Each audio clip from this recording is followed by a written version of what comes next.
this young man that is going to come and share with us, last year he closed over $20 million. That's zero comma, and then 6 zeros at the end, plus. He continues to work hard. Ulises, tell us about the Circle of Excellence. Tell us about what you do. Let's give him a big round of applause. Good morning, everybody. Always super excited to be in front of a beautiful audience like you guys. I brought a lot of content, but I'm always about the public. What does my target audience want me to talk about? And I think it's better to keep it kind of unplugged. My musician background would be like, okay, do you want me to plug in my guitar and my amplifier, or do you want me to just pick up the acoustic guitar?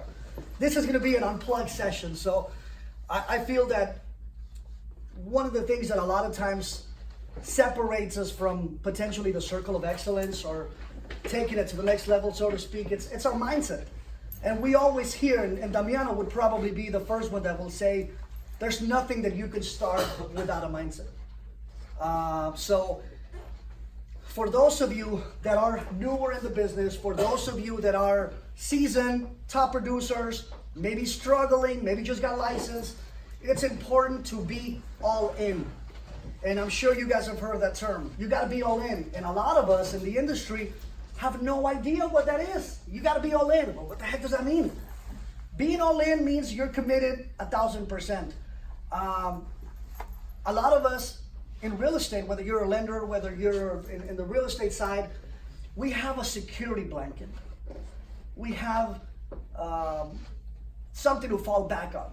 Whether it's you have a day job, whether it's you have your spouse that has a day job, and there's a steady income, we feel that comfort zone to where we can, you know this, I mean, those of you that are getting it know what I'm talking about.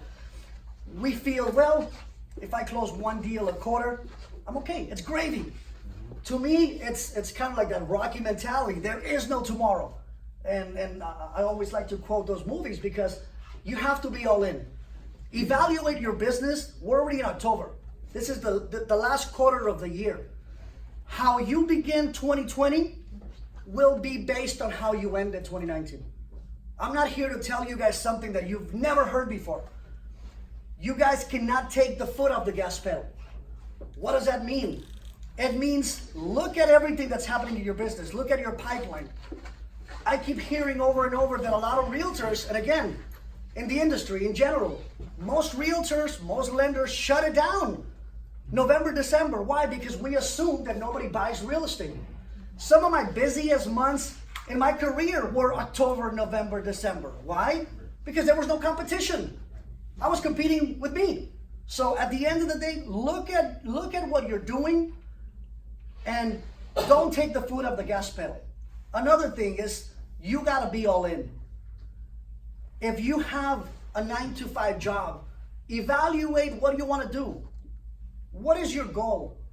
Do you wanna keep that 9-to-5 for the next 20 years? Do you wanna quit? And if you wanna quit, what is it gonna take for you to quit? How many transactions do you have to do to replace your current security blanket? And I'm not here to offend anybody, but at the end of the day, being in the comfort zone has never made millionaires out of anybody.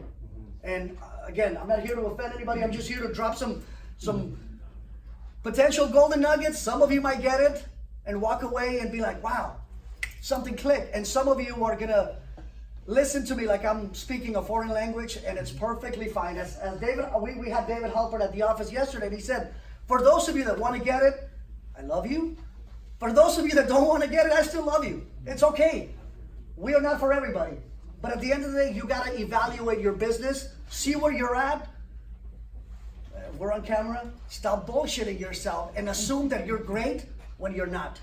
Meaning, have a reality check. Look at yourself in the mirror and be like, am I really giving 1,000% of me to my clients?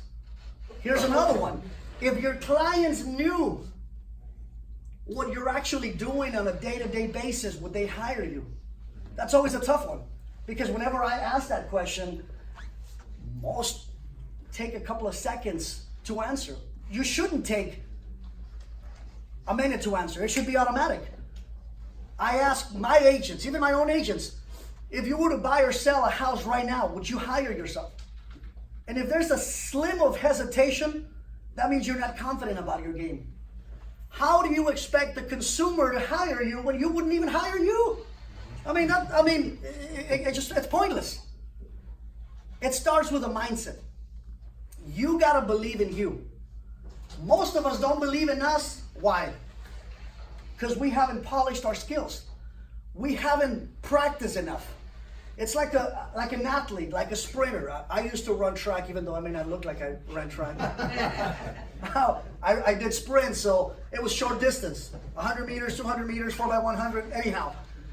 In order for you to run that 100-meter race, you have to practice not hundreds, but thousands of times.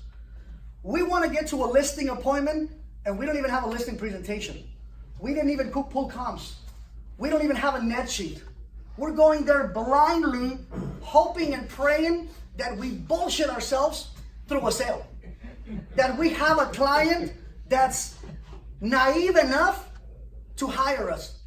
You can only do those transactions so long until you come up with a client that's sophisticated, like an Amado or an Adriana or a Damiano, that are going to look at stats and they're going to want to see, I'm paying you 6% of 500,000. What are you giving me? You guys want to make more money? Look at your value proposition. This is one of the things that our business coach, David Halpern, talked about yesterday. What am I talking about? A value proposition. Does anybody know? You want to get paid more? You got to deliver more value. We often discount commissions. Why? Because we want to compete with those that are struggling for business. Would you take a listing for 4%? I haven't closed anything in 5 months. Yeah, I'll do it for 3.5. We've all heard it. When was the last time you heard a top realtor, a top professional like a Damiano or an Adriana say, you know what, I'll do it for 2% total? They know their worth. Know your worth. If you don't know your worth and you don't respect what you bring to the table, the consumer's not going to do it. It's just that simple. But in order for you to command a price tag that's a 5.5%, 6%, 7% commission, you got to bring enough value for a Damiano or an Adriana or an Amado to say, he's worth 6%, and every penny of it. We often want to get paid the 6%, but we're bringing 1% value. And then we complain, the market's so hard. The market's so hard. No, it's not hard. There's still agents that are closing 40, 50, 70, 100 plus 200 units a year. We just came back from the NAREB convention. Has anybody heard NAREB? Yeah? Yeah? I hear some. Okay. Yeah. So NAREB is the National Association of Hispanic Real Estate Professionals. I'm going to be the incoming VP for the SoCal Inland Empire chapter, which I'm super blessed to be able to help this movement. But going back to NAREB, they were talking about value, bringing value to your clients, stepping up your game, leveling up. What does that mean? If you want to compete and be in the same room as the Damianos and the Amados and the Adrianas, you got to step up your game. One of the things that David Halpern always talks about is you are who you surround yourself with. And again, I'm not talking here a foreign language. This is not something that you guys are like, wow, I've been in the business for 30 plus years and I've never heard of that. This guy's so magical and he just came up with some words that I've never heard in my life. No, we've all heard of this. The question is, are we doing it? We are a reflection of our top 5 people that you hang out with. So my question is, who are you guys hanging out with? Who are you texting? Who are you messaging? Who are you having lunch with? Because at the end of the day, if you're surrounded with 5 people that are constantly nagging at you, constantly trying to discourage you, it could be a spouse. Bless you. It could be somebody that just, misery loves company. And a lot of your friends might want you to do good, but never better than them. Ooh, that's a sensitive one. But it's true. Most of your friends are going to be like, man, I want you to do good in real estate. But if they're in real estate, just don't be better than me. When was the last time you heard somebody say, man, I want you to make more money than I? Unless you're unselfish, like some of the ones in the room, they'll be like, man, I want you to do good, brother. But most of our culture, they want you to do okay. They want you to sell a couple of houses, but never to the point where you're thriving. And now you maybe get out of the area that you used to live in, that you grew up, because now you've changed. Money changed you. No, it's just that I started hanging around with a different crowd and my mindset changed. So again, look at who you're surrounding yourself with. If you're surrounding yourself with 5 agents that are struggling for business, how are those conversations going to be during lunch? Oh my God, the market sucks. Buyers are liars. Right? I mean, am I talking a foreign language, or is it hitting home? Right? Oh, sellers. Oh my God, I can't stand sellers. Because, oh my God, the market's collapsing. And they've been telling me that the market's been collapsing since January, yet we're just under 20 million for the second consecutive year. People are buying houses. People are selling houses.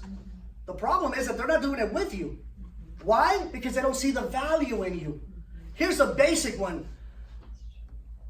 For those of you that are realtors or lenders, if I were to call you guys, what would your voicemail sound like? There's some realtors and lenders that, they don't even pick up the phone. Another one, they don't even have a voicemail set up. Or it's full. They don't check their messages. They don't return calls. They don't return texts. They don't return emails. You call them, they text you back. It got to the point where I was telling an agent, hey, I know you're probably at your 9-to-5 job, but let me know when it's a good time to talk, because we have a transaction. Don't be afraid to call somebody out. If you and I are going to be making the same amount of money, I expect you to pick up your slack. You get what you tolerate. What does that mean? If you cannot stand the situation that you're in, do something about it. We've all seen those memes and those Facebook messages. If you don't like where you're at, move. You're not a tree. Have you guys seen that? Yeah. If you don't like where you're at, do something about it. I keep hearing people, oh, I can't stand my financial situation. Okay, so what are you going to do? I don't know. 6 months later, we hear the same shit. So what's happened? What has changed? I don't know. But I'm sick and tired of my situation. I'm like, man, we've had that conversation 6 months ago. My business is struggling. Okay, so what's your game plan? How are you going to get out of that hole? I don't know, but I want to make 100,000. Okay, well, how do you eat an elephant? One bite at a time. What's your game plan? Another thing, are you all running a business like a business, or are you guys chasing the paycheck? Do you guys have the businessman and businesswoman mentality, or are we salespeople? Do we have a database? Who has a database? Who has a CRM in here? I know you have Emma. Which, again, those that know what I'm talking about know where I'm coming from. Those of you that don't have a CRM and a database, that's your 401k. That's your retirement plan. Who right here passes at least 5 business cards a day, no matter what? It should be religiously. And a lot of people tell me, but Ulysses, I don't know 5 people. This is a contact sport.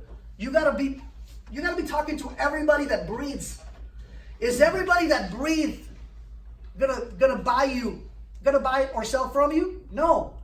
But it's your job to talk to everybody that breathes and convey your information, and then let them decide if they want to use you.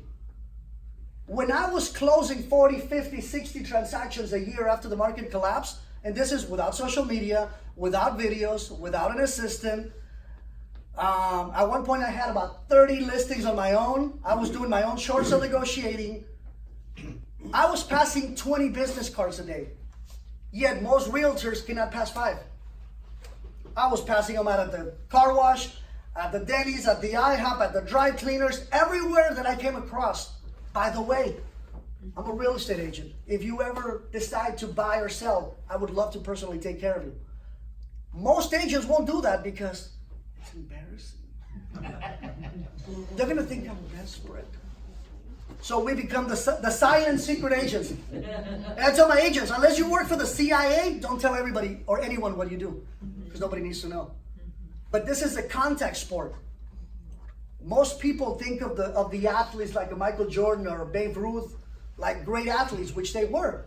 But most people fail to recognize the fact that Babe Ruth struck out the most. Yeah, he hit 714 home runs, but he struck out like 5,000 times. Michael Jordan missed 27 game-winning shots, but he's considered one of the greatest of all time. You miss 100% of the shots you don't take. You miss 100% of the listing appointments you don't go to. Are we tracking our activities? Yes. What generates income? How are we doing with time? Like 50 seconds. Holy crap, no, just kidding. I'm gonna leave you guys with this. Are we tracking our activities? Yes. Appointments a week. There's nothing more important than setting appointments. Not, and I'm Michael Yoki might hate me. It's not how many magazines you passed in a day. But what is the goal? Pass out 100 magazines? Or set up 5 appointments from those 100 magazines? We have to have a goal. Appointments will generate BREs signed, offers signed, listing appointments signed. If we're not going on appointments, we're unemployed. Everybody that came in here today, have you guys written an offer or taken a listing this morning? Okay, you're the only one that's employed. Both. Okay, so good. So everybody in here is unemployed. What are you gonna do about it? So with that being said, thank you everybody. A